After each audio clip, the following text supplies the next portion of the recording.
Welcome to the SethCraft channel. I just completed this 10 by 12 exterior office space, and I wanted to bring you along for a full start to finish video here. So I hope you enjoy. I'm going to be building the base or foundation for a 10 by 12 detached workshop. As you can see, the homeowner has a concrete patio, and this is going to be the base for our little 10 by 12 shed. So the first step is to take two 12-foot boards and cut those down to 11 foot and 9 inch. And then I'm going to make sure that the 10-foot boards are actually 10 foot, and I'm going to make the frame for this little shed.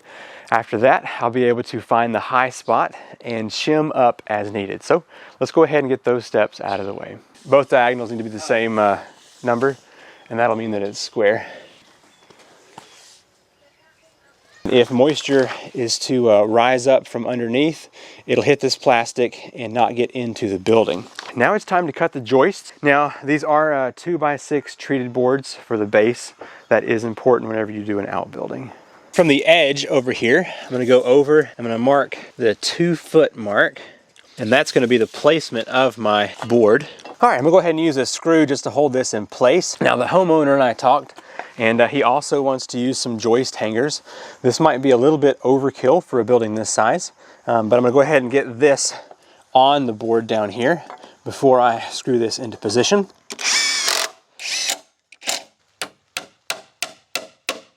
I just finished getting all of the joist hangers installed on both sides. I'm going to be using this 3/4 inch tongue and groove plywood. So it will go from this corner here to midway on this board, and it'll step up here 8 feet, which means I need to have support here at the 8-foot mark. Looks like we got 21 3/8.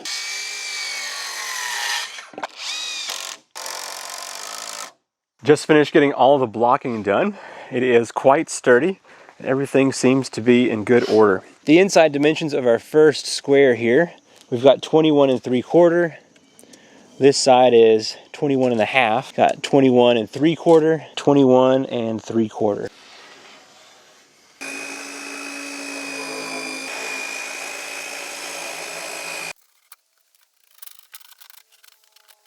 It's taken us a lot longer than anticipated, but we now have each of these little cells insulated.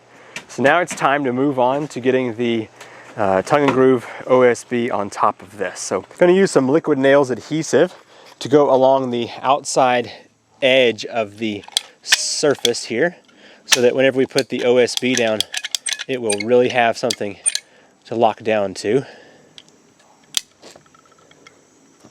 All right, you match up your end there. I'm gonna drop mine, okay?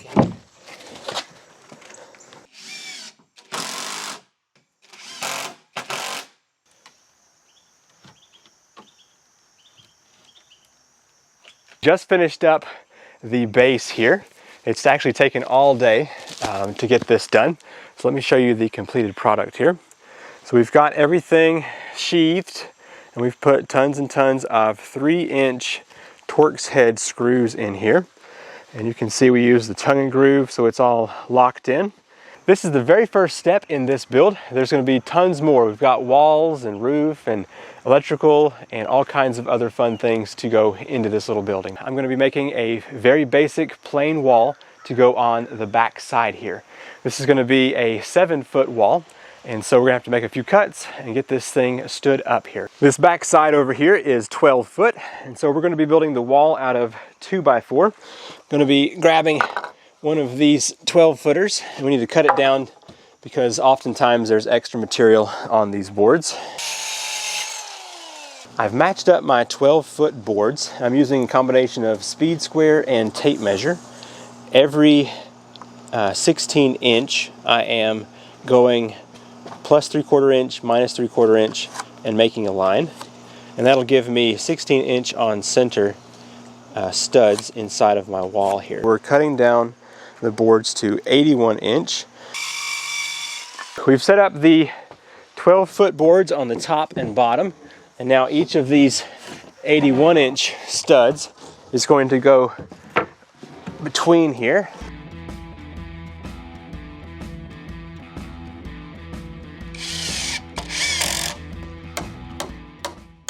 We're We're going to be using some liquid nails. It's an adhesive, and it's going to be used to help make a nice secure connection between the OSB here and the 2x4. That's right.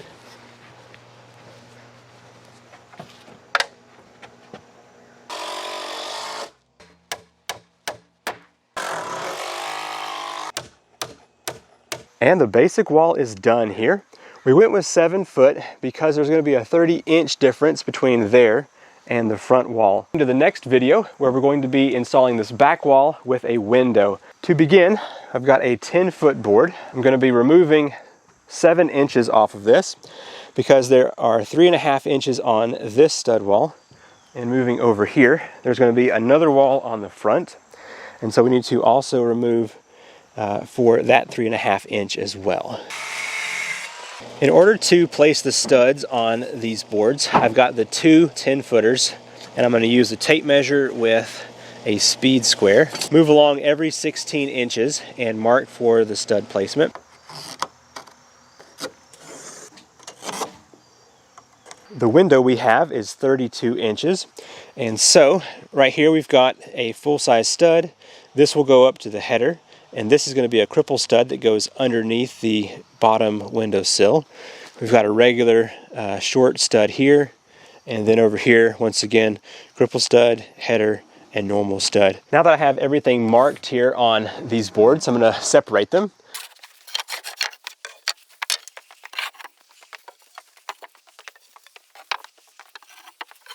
We won't do anything with the top yet because I want to get the window placement in before locking anything down.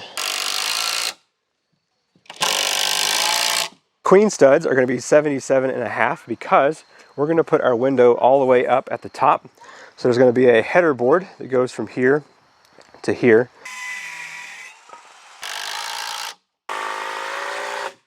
The headers are going to be 35 inch. I need 2 of those.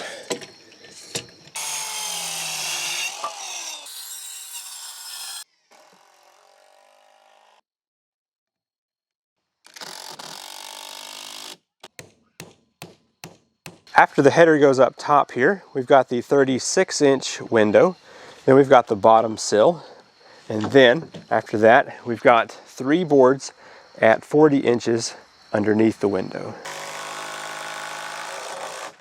The header is going to go right up here. 32. 32. This is 36. Okay. Exactly. Nice.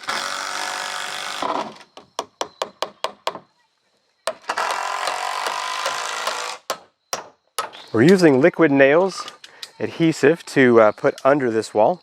It'll help to make sure it makes a nice connection to the foundation here, but it also helps to keep bugs out.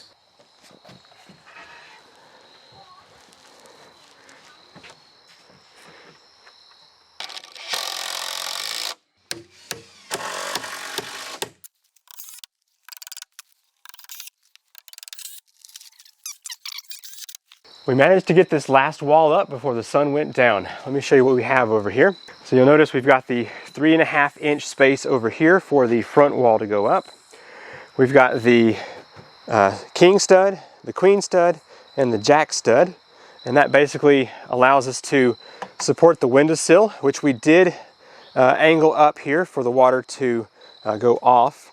And then up here, the queen stud goes up to the header, which then goes up to that plate up there. And so this will hold our 36 by 32 inch window. And these studs over here were just regular studs. We have got a 60 by 80 inch French door that's going to go a little bit off center on this side. And because our back wall is 7 foot, we're going to have to kind of stagger the wall a little bit to make things fit.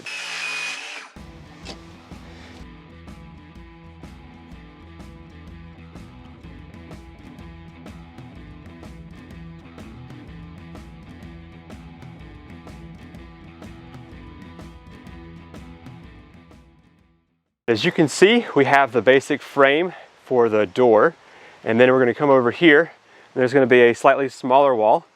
We just have to cut this piece right up here, and then we will begin to assemble everything.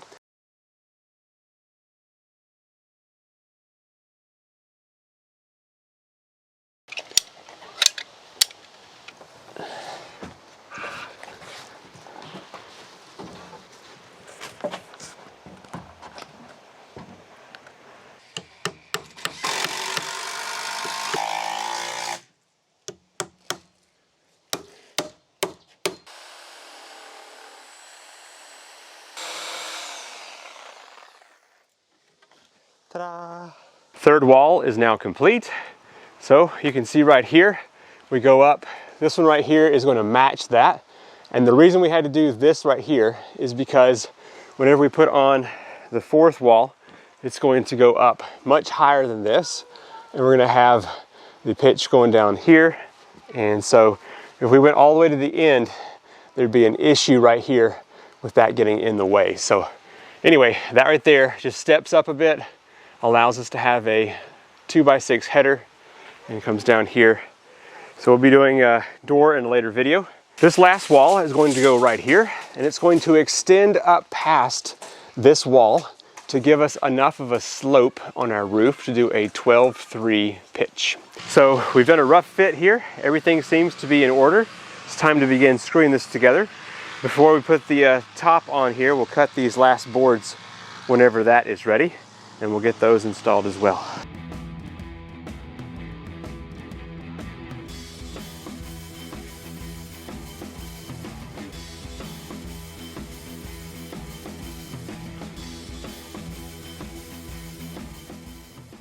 And we have the wall up and looking good. Now, because this wall is over 8 foot, we have to install some blocking. It's fire blocking, and that's just going to go in here to separate these cavities. So we will kind of offset them to make it easier to install. We're going to be doing the rafters. So that's going to have 2x6s. It's going to have the H1 clip and the H2.5 clip.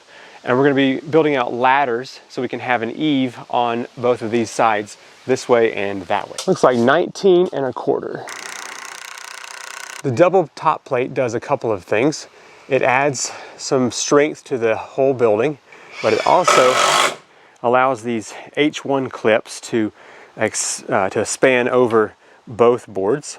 So you can see this one right here, this nail hole will be on the top board, and that one down there will be on the bottom. We are going to mark out every 2 feet from the edge of the building here. So right here on the 24, we're going to be marking right there. Now that every 2 foot has been marked, I'm going to place the H1 clip right here on the center of that. And I'm going to be using just one screw here in the middle to hold it in place, and I'll put nails in the other 3 spots.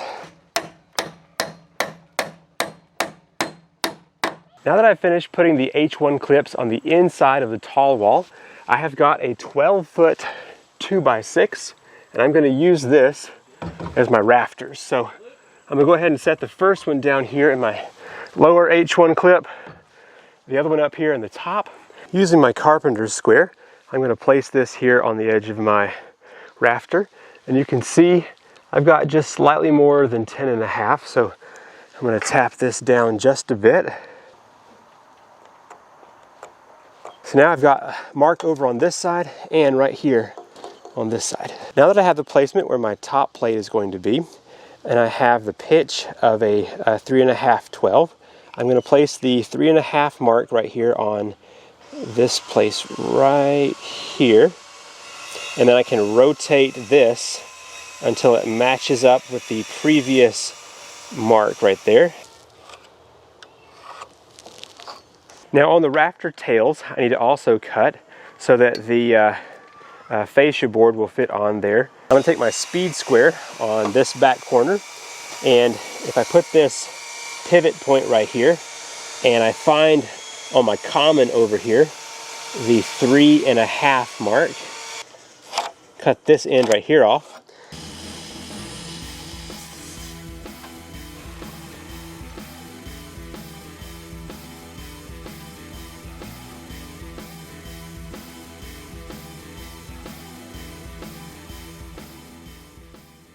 You can kind of see the ladder that's happening here. So every 2 feet, I'm going to make a mark and then get these attached here, and we will hoist this up whenever we get that triangle built up here on the eave. Support pieces are going up. It's almost time to set the ladder in place. Cutting out the 3/4 inch notch back here.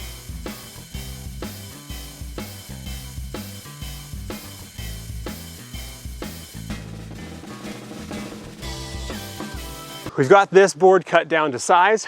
We're going to put it up here, and we want to use a speed square to make sure that we have this flush with the top, so it's not going to go too far above there. Using a speed square as a straight edge, I need to make sure that the end right here is not up too high. That would cause this little saddle for the shingles or OSB. So we have to drop this down, looks like about a 1/2 inch, to make sure it's going to be flush here. Getting this last subfascia on this side right here wraps up our rafter system, giving us 1 foot of eave space all around the entire building. Now, if we had wanted to have more eave space over the door, we could have extended our ladder out another foot or so. If you go too much further, you'll have to have some support braces between the wall and the edge over here. It's sheathing time, both on the outside walls and for the roof. We want to make sure we cut our OSB to fit underneath the rafter right here and have 1.5 inch overhang below the OSB on the bottom. So I'm going to measure right up here, and we have got 86.5 inches.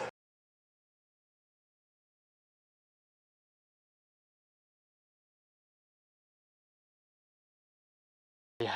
It's still Good. right.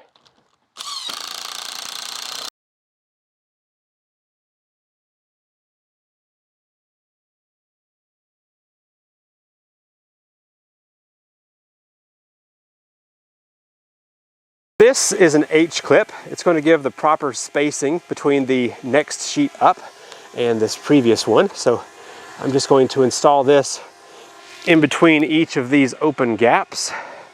We have just wrapped up the rest of the OSB on the roof here, and it is beginning to sprinkle. So we're going to wrap up the roof real quick with some underlayment. This is a black underlayment here. It's made to have these pop or plastic cap nails right here. And so we're going to do that and then get off of this roof.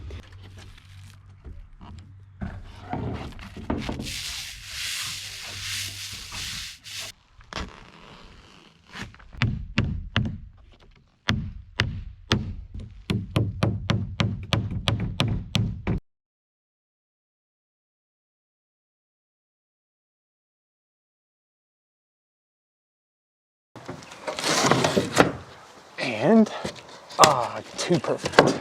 No, perfect. Before the Tyvek is put on the outside of the sheathing, I'm going to cut out each of these windows. Now, I'm going to be using my circular saw to cut out. So I need to have my lines drawn on the outside. So to find those lines, I'm going to use some screws, and I'm going to find the corners, and I'm going to place a screw through the OSB. With those screws poking out the back side of the OSB, I can use my straight edge against these screws, and I can make this line, and that'll show us exactly where this cut needs to be made.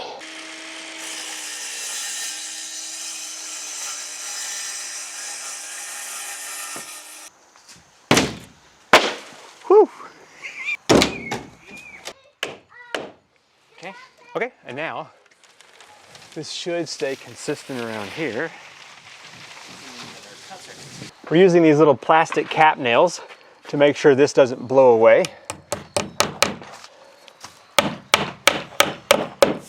Today, I'm going to be installing a window into the Tyvek right here.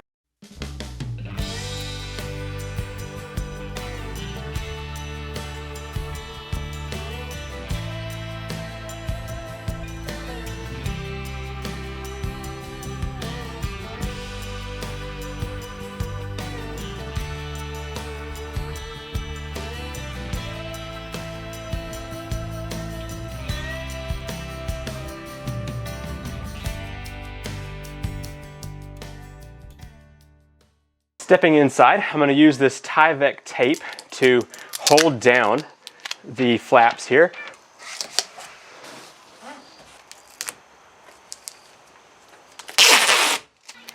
They peel off on the back, and I can find close enough to the middle of the window to set this down on, and then roll it out here. There we go. Now this one doesn't stretch over all that great, but I'm just going to stretch the corners down a bit like this. There we go. Put a small bead of caulking around here and try to get it pretty close to the edge here so that the window will make a good solid connection. Time to install the vinyl window. Going to lift this up and put it into position, and then we're going to use a level to make sure that we have this where we want it. Maybe your side just a touch. Up, yeah. And just like the bottom plate, I'm going to peel back on the back here on top of that flange for the window.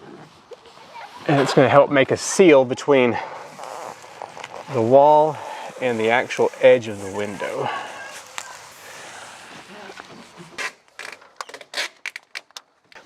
So taking this Tyvek tape, I'm going to overlap this corner on that diagonal cut that was made. This concludes the window install. There we go. Works quite well. We're going to be installing the fascia and soffit here on this 10 by 12 outbuilding. The first step to get the fascia and soffit installed is to do a little bit of blocking up under here. So you'll notice that there is nothing to attach to on this corner.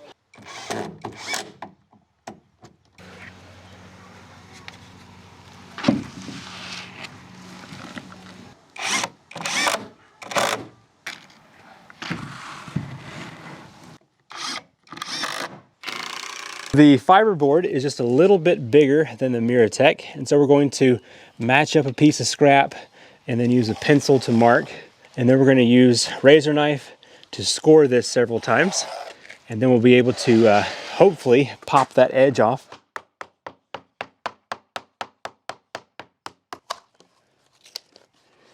Yeah, it looks decently smooth. You're in. Okay. The fascia is now complete, and we have finished the blocking for the soffit. Let's go ahead and get the soffit installed, and that's going to be everywhere you see this gap between the building and the fascia here. So all of that is going to be covered in a material that has slits cut in so that it can allow air passage. Yeah. Is that more better? That's more better.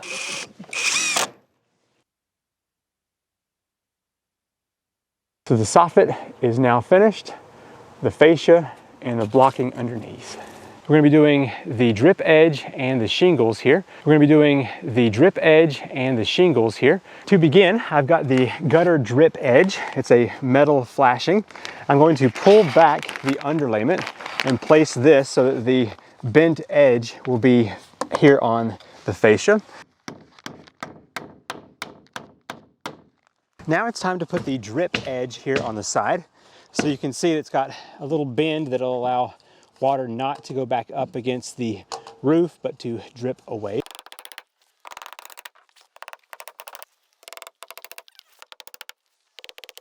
Now that we have our gutter edge on and our drip edge on, it's time to get the starter section of shingles.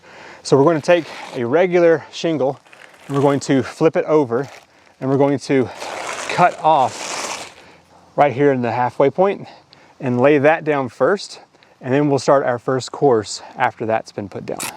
For the starter shingle, I'm going to match up the edge of my drip edge and the gutter edge here and just place a couple of these roofing nails in here.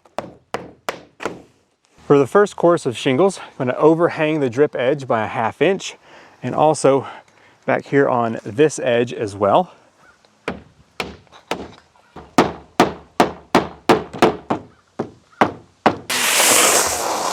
Hit those outside ones. We just finished getting the first 6 courses done. The very first one was just a straight piece of shingle. The next one up, we cut off 6 inches, and then 18, 24, and then 30 inches cut off. And the reason for that is so that there is overlap on the gaps. So you can see there's a gap right here in shingles, which means the previous one down here is covering that. So you can see gap over here, gap over here.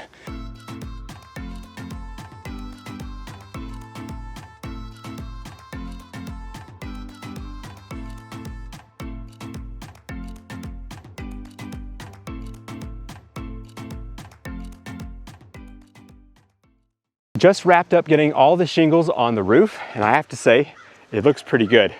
We used the tape measure to measure out 5.5 inches on each row, and I think it has turned out very nice. I'll be putting this at the 3 mark down from the top. I've got some Lexel caulking here, and that's going to go along this edge to make sure that no water gets up from blowing in there.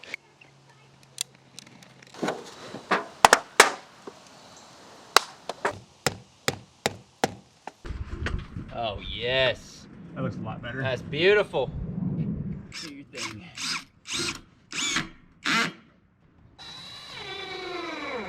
That concludes the shingles on our 10 by 12 outbuilding. I'm going to be installing the Miratech trim and also the fiberboard or hardy siding. First step is to add a little bit more of the OSB down here, about a 2.5 inch strip to go along the bottom. And that way it'll allow the Miratech board to stick out from here.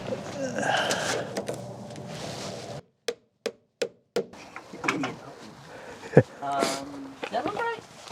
We need this cut to be 121.5. All of the trim is now complete. So this was our original test side here, and it has turned out quite nice.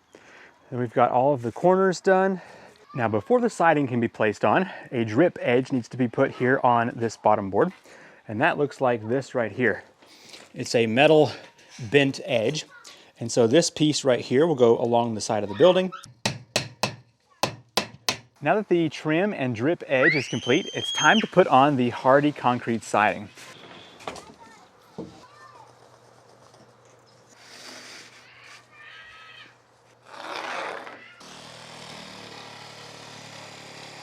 We need to find out the height of the window.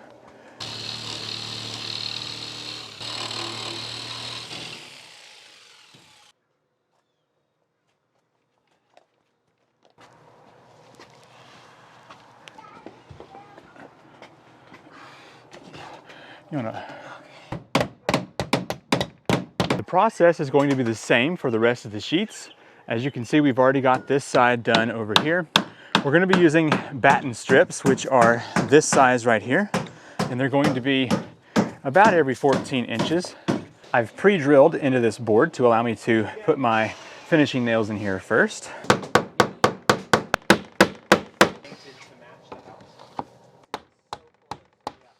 The first batten strip needs to go from down here at the drip edge to underneath the window. I'm going to use a level to make sure that this is straight up and down.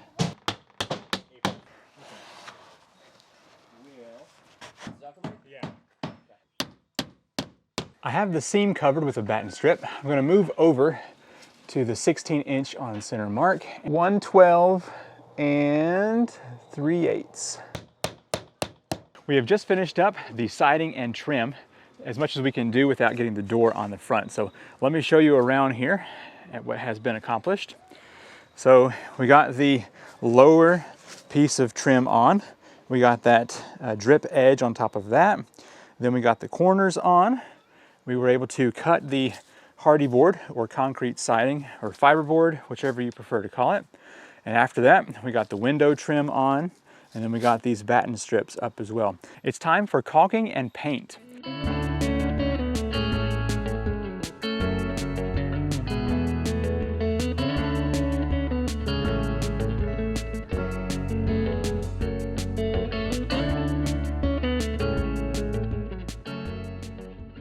On the back of this building, we're going to install a gutter, and we have 2 sections that are 10 foot.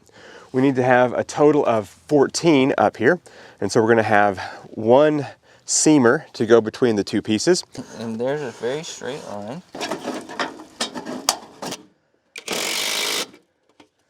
Too much. The downspout is going to go on similar to that seamer, where we cut a hole where we want this to go, and it's just going to clip on and push up under. The ends of the gutters have a left and a right side, so I've got the right here.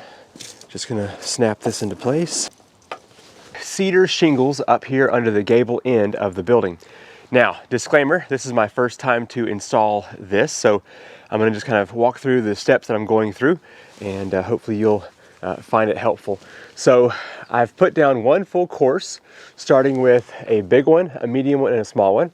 And then as you can see, I'm going back again on top, and I've got a big one, a medium, and a small one going up that way.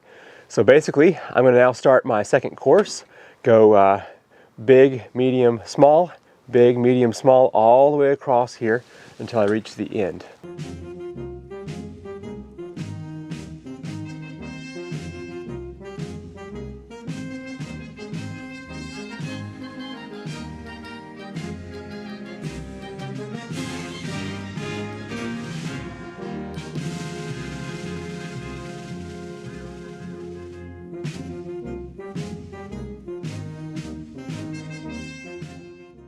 The paint, gutter, and cedar shakes are now done here on this outbuilding. Let me show you around. All right, as you can see, we have finished painting, and it does match the house with both the white and the gray color. I think it turned out quite nice. We were able to get all up under the eaves there. And you can see here on the front, the cedar shakes are done. Our door finally arrived. We ordered it several weeks ago, and it was back ordered. We've got plenty of this 10-inch flashing, so we're just gonna go up a foot here on our corners. Now that we have the proper bend in our bottom plate, we're gonna use some Lexel caulking to make sure this is adhered to the floor. We're also gonna go up the wall about 11 inches or so. Now that we have that caulking on here, we're gonna place the metal piece down. We're going to be installing this rubberized membrane. This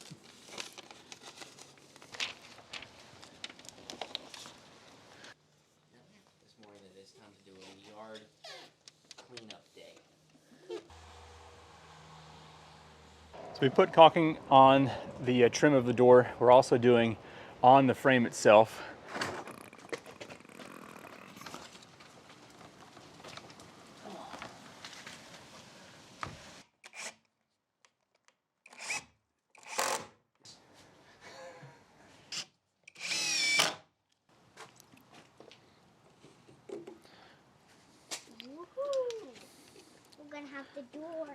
Have the door locked up here just to show you how well the keys work. So we can do that one and then go ahead and undo the deadbolt. Works out really well. Just finished getting the door installed, and we went ahead and trimmed out everything and also got the other bits of the hardy siding on there. I want to do a little stoop or a step here on the front.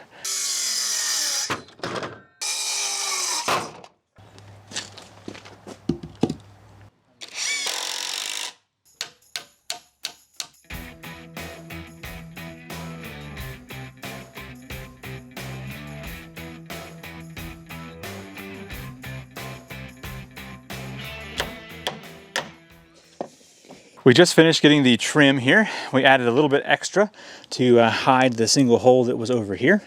So all of the trim is complete. One thing that's really nice about this is that when you step up here to open your door, you still have plenty of room that the door is not going to be pushing you off. The electrician has come and done some work, so I just want to walk through what he's done real quick, and I'll bring you back whenever he has finished the jobs. There is a main disconnect box right here. So we can open this panel up and see he's got the 240 down here for the mini split, and then up here are the two different breakers for the lights and outlets. Light switches and covers have been put on here at the front door, as you can see right there. All of the receptacles are in, and the plates are on there as well. If we move around, you can see all of the receptacles on the side are done also. And now if you move up here to the top, he has capped the lighting here so that the inspector could check things out. For the wall cavities, we're going to be using R13. This is a fiberglass pink insulation, and it's just going to be cut into sections and put on the wall, and we're going to use staples to hold that in place. This does have the paper back on it, and that will be facing out. Now for the ceiling, we have R19, and that's going to go between the 2x6 joists up here.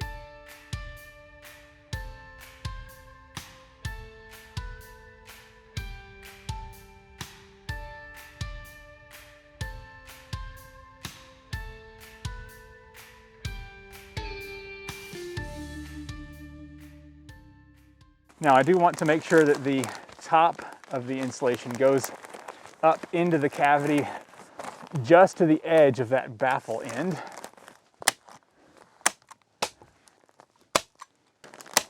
We just used the R13 in each of the walls. That is looking really good. One thing I really enjoy is how dead the sound is now that we have the insulation in. Now we used R19 on the 2x6 ceiling, and it has done really well. Now we're going to have some lighting up here and also over here on this. It's just going to be those LEDs that snap onto the ceiling and don't have to have cans. It's time for some fun. We're going to be doing sheetrock here on the walls.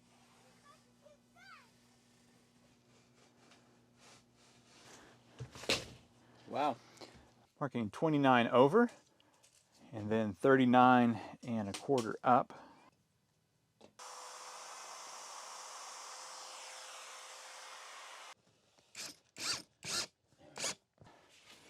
We're about to find out.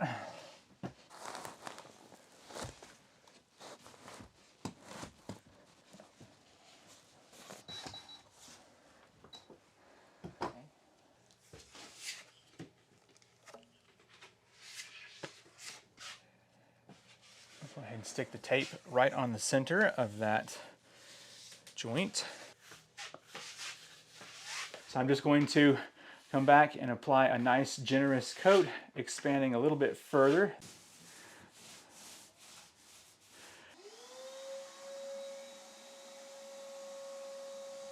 Well, for a couple of beginners, I feel like this sheetrock turned out pretty good. We haven't tested out our covers yet, but hopefully everything is sufficient there. This one was a nice close fit right there. The ceiling. We're using tongue and groove spruce to put up here. To begin, I'm going to keep the nice smooth side facing down towards the floor. The board's going to go up here, just butt up against the edge. And we're going to, on this first course, place a drill hole on each of these rafters and put a nail in here.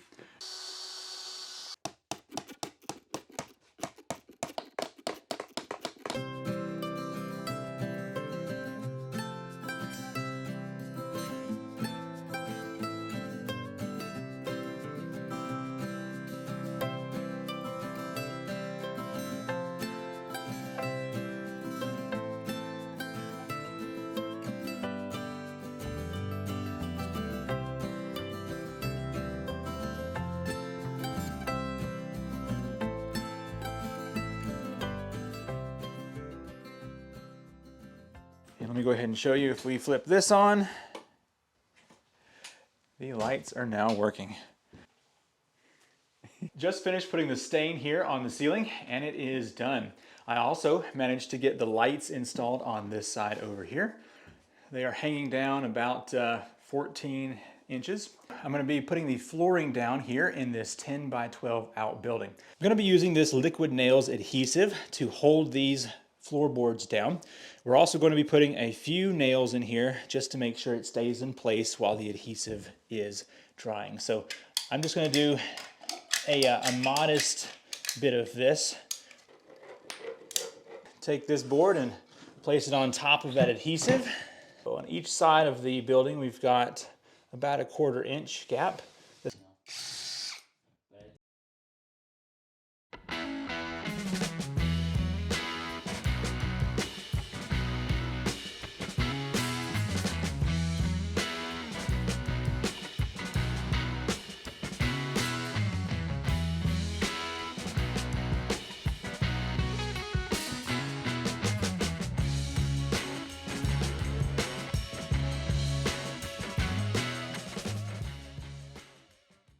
The last step here for the floor is to apply a clear top coat. Let me show you the floor here. So we did have to patch up right here a little bit to just kind of take that knot away from being a sharp edge. I'm going to be installing a mini split. This is the Mr. Cool Do-It-Yourself 12,000 BTU. The Mr. Cool DIY mini split comes with this template, and it has this circle right here so that the power cable and the drip lines can go through this. And I also need to find a place to attach this bracket to.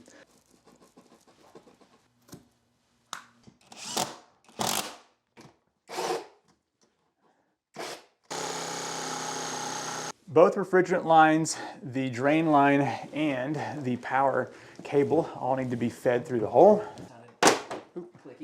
It's time to work on the outdoor unit. So I'm going to go ahead and mount this down here to the concrete wedge anchors.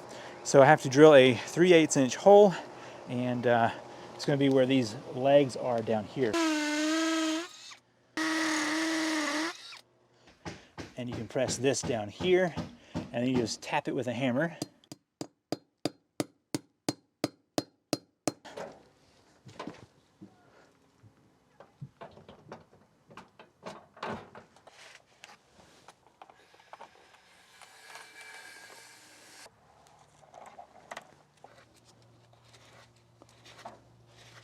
The red wire here is number 1.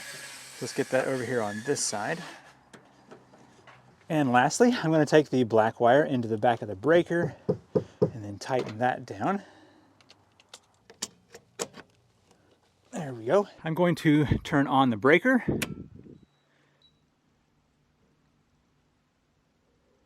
I'm going to be installing the trim. I have window trim, door trim, corner trim, and also the molding on top and bottom of the walls.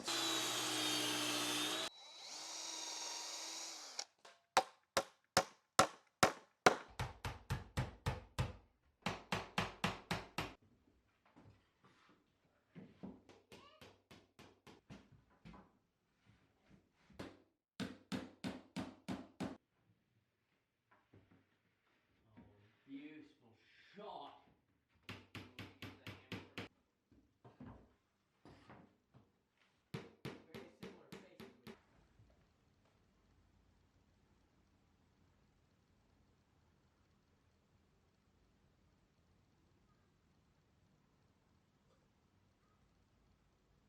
Thank you so much for watching this video. If you've enjoyed it, hit that thumbs up button and make sure you are subscribed.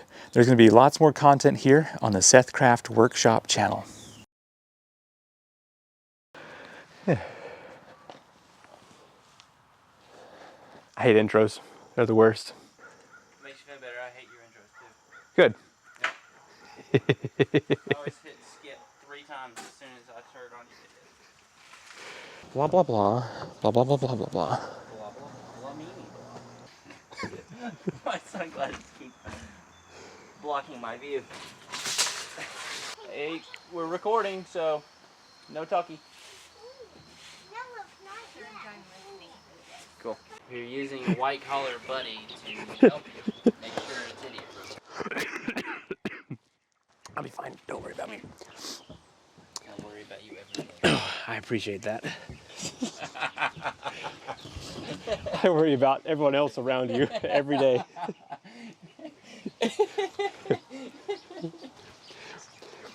All right, to finish building the helder. What the helder is going on here? 12 feet on the dot, as he says. So I'll be on the camera going like this. There's no screw on this right here, son. Well, then I wouldn't hold it by that. We have to watch our wire up here as well Screw that as we walk a boot. Got it? Yeah.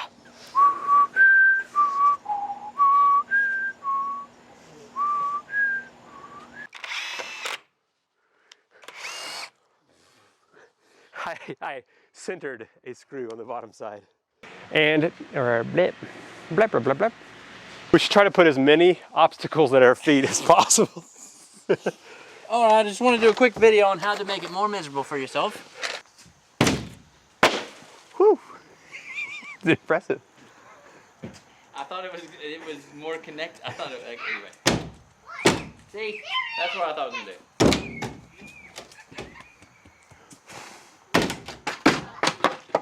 Just finished getting finished. Let's push the record button. See if my person is out of the way as I speak. And then what was I doing? I had this here. Barely touching. Barely. And I had this No, on the inside. like that. On the inside. The inside. Yep. And then that on it. Like that. And then and action. Except he's old. And cut. I'm telling you, you could have had a really good blooper reel here. Oh, I'm getting all this. Trust me. And now for a short break from my DA assistant. All right. You're a DA? Oh, you're an essay. Drop that one. Drop that one too. I'm about to punch you.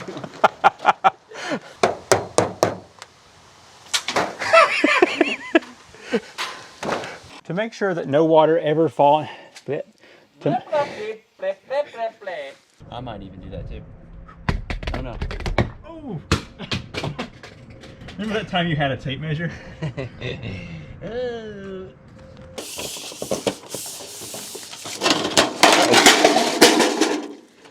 Turns out you have to support the other end. I'm just learning this the hard way. The fact that I'm going to be on YouTube doing anything with my hands is a very good argument against YouTube. Maybe when we're at Lowe's, we'll get some of that yellow tape that says "Watch your step." Old pieces? Yep. Alright. Now that I got the post meat sweats. Hello, light. Hello, darkness. Okay. The actual siding. Trim, siding. One more time. Welcome to SethCraft.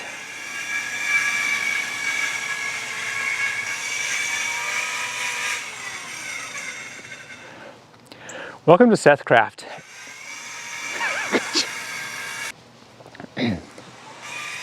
Oh, okay.